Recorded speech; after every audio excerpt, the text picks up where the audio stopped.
एक सेठ जी था, आदमी जैसे चतुर दुनिया में नहीं मिलेगा, से बहुत चतुर था। तो ये एक सेठ जी थे, तो सेठ जी के यहाँ एक संत गए। जब संत गए तो कहे भैया मैं यहाँ कुछ दिन रहना चाहता हूँ। पहले संत वैसे ही होते थे। सेठ ने कहा ठीक है, हमारे कोठे तो बहुत सारे खाली है, एक कमरा में आप रह जाइए। सेठ जो है एक कमरा में ये संत जी एक कमरे में रहने लग गए। दिन भर ध्यान चिंतन करते थे, घूमते थे, भ्रमण करते थे, सत्संग सुनाते थे, सांझ क्या करके फिर सो जाते थे। बस इतना ही था उनका। दिन भर अपना भजन कीर्तन करते, जहाँ मिल जाता भोजन करते, सांझ क्या कर सो जाते। 2 महीना पूरा बरसात को काटने के बाद जाने लगे। जाने से कहा कि देख जी सेठ जी, 2 महीना आपके घर में मैंने रहा, सुख से रहा, आपको बहुत बहुत धन्यवाद है। अब मैं जा रहा हूँ, मुझे छुट्टी दो। सेठ जी ने कहा बात तो अच्छी है कि आप जा रहे हैं, आपको धन्यवाद है, और मेरा सौभाग्य है कि मेरे यहाँ कुटिया में संत निवास किए, लेकिन जाने से पहले 2 महीने किराया दे दीजिए। सेठ ने कहा कि मुझे 2 महीने के किराया दीजिए तब जाइएगा। संत ने यहाँ किराया देना है? कहा मैं तो बिना किराए के दे रहा है, तो देता नहीं अपने बिल्डिंग कि भाई। उसने कहा कि मैं साधु महात्मा फकीर, पैसा भी नहीं रखता, जहाँ जो देते हैं उसको खा लेता हूँ, दिन गुजारा कर लेता हूँ, मेरे पास तो कुछ नहीं, मैं क्या दूँ। हम जैसे सन थे पहले, संत लोग ऐसे भी रहते थे, हर प्रकार के संत सदैव रहे हैं। और समय व्यवस्था है, आज की समय अलग है। आज रोड में जाए किसी को रोकेंगे ना, बैठा लो, बैठाने वाला भी नहीं तो है। बस्से वाला पैसा नहीं मांगेगा, बिना पैसे थोड़ी बैठाएगा। तो समय परिस्थिति की बात है, अलग अलग समस्याएं हैं, समय की मांग के हिसाब से काम चलता है। तो वो जमाना था पैदल का जमाना, खा लिए सो लिए, कुछ नहीं रखते। तो उसने कहा मेरे पास पैसा तो नहीं। सेठ ने कहा नहीं नहीं, कुछ तो देना ही पड़ेगा, बिना पैसा कितना लगेगा है? 2 पैसा लगेगा, पहले जमाना 2 पैसा। 1 महीने का 1 पैसा, 2 महीने का 2 पैसा दीजिए। अब संत सोचने लगे इसे छुटकारा मिलेगा नहीं, क्योंकि पैसा का जो लोभी होता है ना, बहुत खतरनाक लोग होता है। क्रोध आदमी को कुछ क्षण के लिए आता है, हालांकि अगर क्रोध आता है ना, जिंदगी बर्बाद हो जाता है। इसीलिए कभी किसी को क्रोध नहीं करना चाहिए, मन को शांत रखना चाहिए, सहज रखना चाहिए। क्रोध काल है, कबीर साहब ने कहा, इसलिए क्रोध नहीं करना चाहिए। लेकिन कितनों भी क्रोध आएगा, आदमी कितना देर क्रोधी रहेगा? 1 घंटा 2 घंटा, अरे 1 दिन क्रोधी रहेगा, नाराज रहेगा क्रोध में, सही कि नहीं? 1 महीने तक नाराज रहेगा, लेकिन 1 महीने तो बहुत नाराजगी रहेगी, रहता नहीं, सही नहीं? तो क्रोध ज्यादा टाइम में टिकता नहीं। काम वासना भी कितना टाइम है? 1 क्षण, 2 क्षण, 5 मिनट, 10 मिनट, 1 घंटा 2 घंटा, वासना कुछ क्षण के लिए रहता है मन में। लेकिन लोभ आदमी जब से जन्म लेता है ना, तब से मरण तक नहीं छूटता है। लोभ हर क्षण, जागते सोते, ये कभी नहीं छूटता है। क्रोध कुछ का समय के लिए होता है, लोभ काम कुछ समय के लिए जागृत होता है, लेकिन लोभ, इसलिए कृष्ण जी ने गीता के माध्यम से बताया कि लोभ सबसे ज्यादा जहर है, सबसे ज्यादा खतरनाक। लोभी आदमी दिन भर उसमें लगा रहता है। और कबीर साहब को इसलिए कहना पड़ा, कबीर लोभी ये गांव में ठग ना जाए उपरास। आदमी लोभी बना रहता है, धन का लोभी। संत ने सोचा कि इसे छुटकारा मिलना सहज नहीं है, और मेरे पास है नहीं, तो उसके पास युक्ति निकाली। देखिए, जो धन के लोभी होते हैं ना, वो मोटे बुद्धि होते हैं, और मोटी बुद्धि वाले को मूर्ख बनाना भी सरल, क्योंकि लालची होते हैं। लालचियों को ठगना बड़ा सरल है। हाँ, ठग आपको इसलिए ठगते हैं क्योंकि आप ठगाते हैं, क्योंकि आप लोभी हैं। जो लोभी नहीं होगा उसको कोई ठग नहीं सकता, याद रखिएगा। ये बड़े बड़े PLS वगैरह में जितना पैसा जमा कर रखिए ना, ठग, लोभ के कारण ठग के ले गए। लोग थे क्या, 1 लाख का 5 लाख बनेगा, अब 5 लाख फालतू बनेगा। क्या करते हैं, आपके ही परिवार के किसी सदस्य को कार दे देगा एजेंसी बनाने के लिए। देखो मैंने 1 महीना काम किया और मुझे कार मिल गया कंपनी की ओर से, कंपनी वाले मुझे विदेश घुमाने के लिए गया, और उसके चक्कर में वो क्या करेगा, आ गया तो एक बार विदेश घुमाया, और एक बार विदेश घुमाया, फिर वो एजेंट बन गया, और एजेंट बन गए तो आपके ही रिश्तेदार परिवार में सब घर जाएगा, देखो बहुत अच्छा कंपनी है, पैसा जमा करो, पैसा जमा करो, बहुत ईमानदार कंपनी है, अरे मुझे कार मिल गया, विदेश घुमाने गया। आप ही लालच में आ गए। वे वैसे ही है, जैसे मछली पकड़ने वाला बंसी में पहले क्या डालता है, आटा डालता है, ये तो कचुआ को डालता है, और वो फेंकता है, और मछली क्या समझती मुझे खाने के लिए भेजा है? वो मछुआरा खाने के लिए थोड़ी डाला है, वो तो पकड़ने के लिए। और ऐसे ही ये जो बड़ी बड़ी कंपनी वाले अभी भी जाल साजी लोग जाल डालते हैं, लोग का जाल डालते हैं और जाल में हम लोग फंस जाते हैं, सही कि नहीं?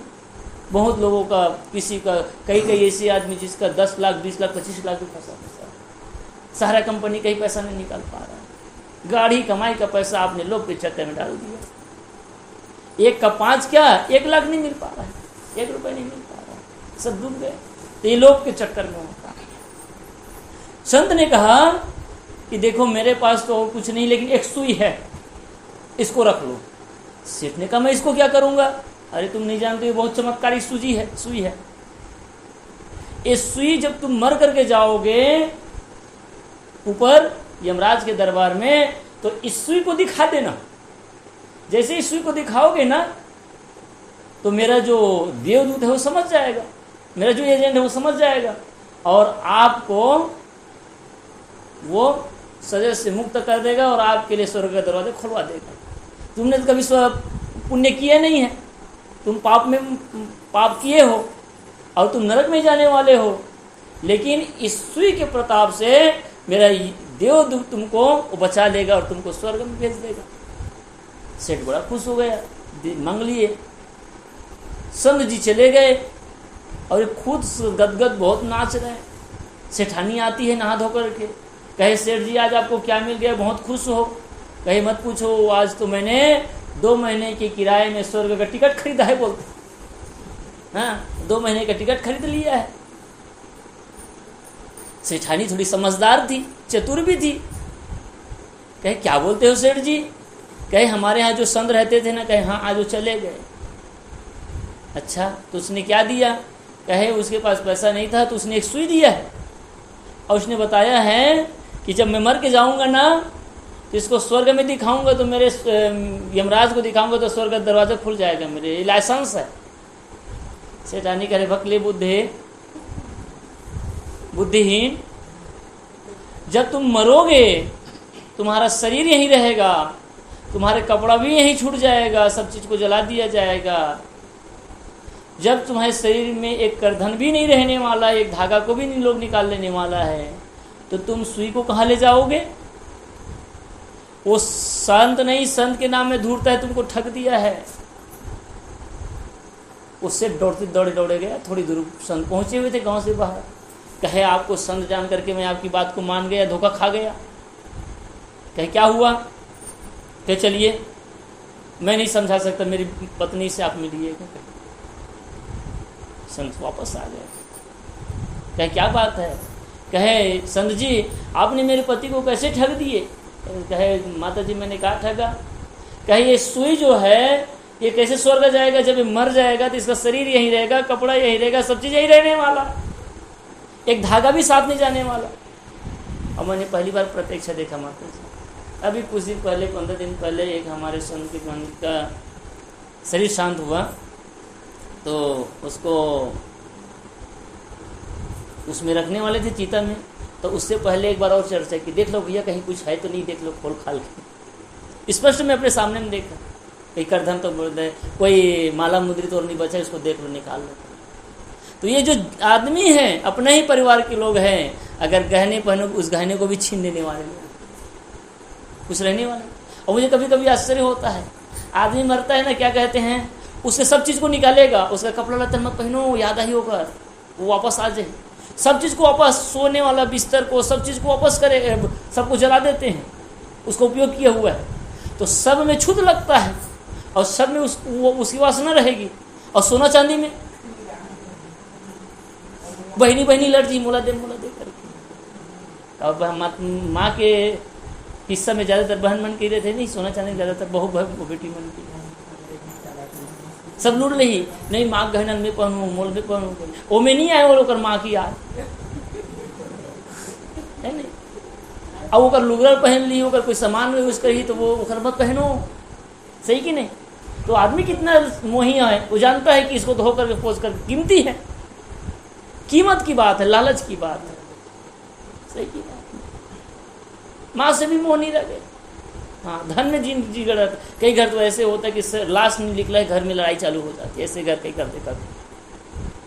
तो सेठानी ने कहा कि संत जी, जब मैं मर जाऊंगी, मेरे सेठ जी मर जाएंगे, तो हमारा शरीर को जला दिया जाएगा, कपड़ा लत्ता जल जाएगा, वहां तो कुछ जाएगा नहीं, तो ये सुई को किस में ले जाएंगे? संत तो इसी के ताक में थे ही, अवसर के ताक में थे। उसने कहा कि देवी जी, आप दोनों को इतना तो पता है कि मरने के बाद कुछ जाने वाला नहीं है, तुम्हारे एक भी औलाद नहीं, तुम सेठ और सेठानी एक बच्चे भी नहीं, लाखों करोड़ों की संपत्ति है, तुम किसके लिए बटोर रहे हो? क्या ये तुम्हारे साथ जाने वाला है क्या? दोनों की आंखें खुल गई, ज्ञान हुआ। कहे समझी, आज तो पहली बार समझ में आया है कि हम तो भूले हुए थे धन को कमाने में। कहते हैं कि उसको विनती किए और विनती करके उसको 1 महीना फिर से अपने घर में रखे। सवेरे शाम सत्संग सुनते थे, लोगों को बुलाते थे और अपने सभी धन संपत्ति को वो दान करके, बड़े बड़े ट्रस्ट को, मंदिर को दान करके बड़े सुख से रहने लगे। आदमी सोचता है कि यहीं रहना है। मेरे कहने का मतलब भी सब चीज दान दे लीजिए, कहने का मतलब है कम से कम उसका मोह तो मत करिए।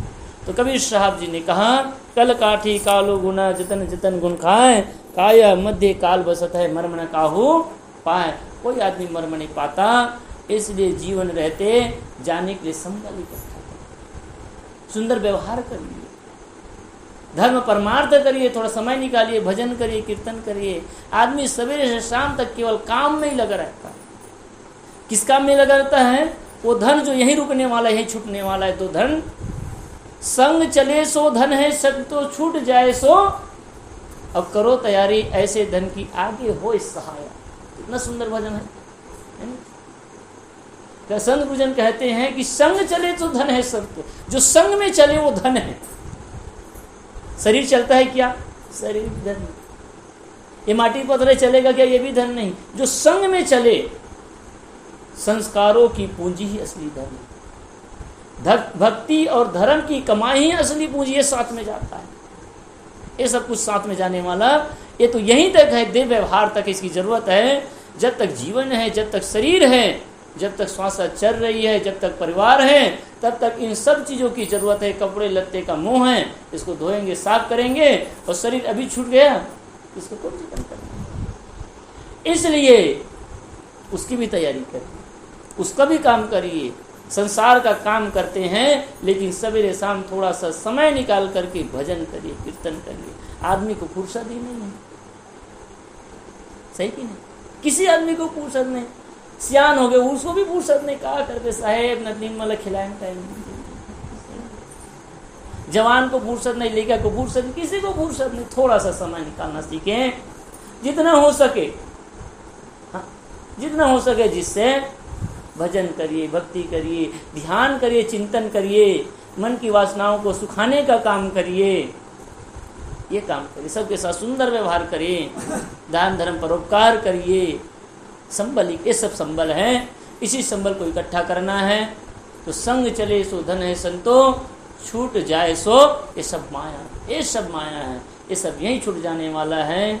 इसलिए इन सब से ऊपर उठ करके आज का सार बात यह है कि हम सब की यात्रा मौत की यात्रा है। देखिए, अब वो कल गए थे, अब बेचारा हमारे सामने में पहली बार, कई ऐसी घटना घटी, लेकिन एकदम प्रत्यक्ष मेरे सामने, नज़र के सामने वो हंस चला गया। ये लगा कि मानो मेरे लिए रुके हुए थे।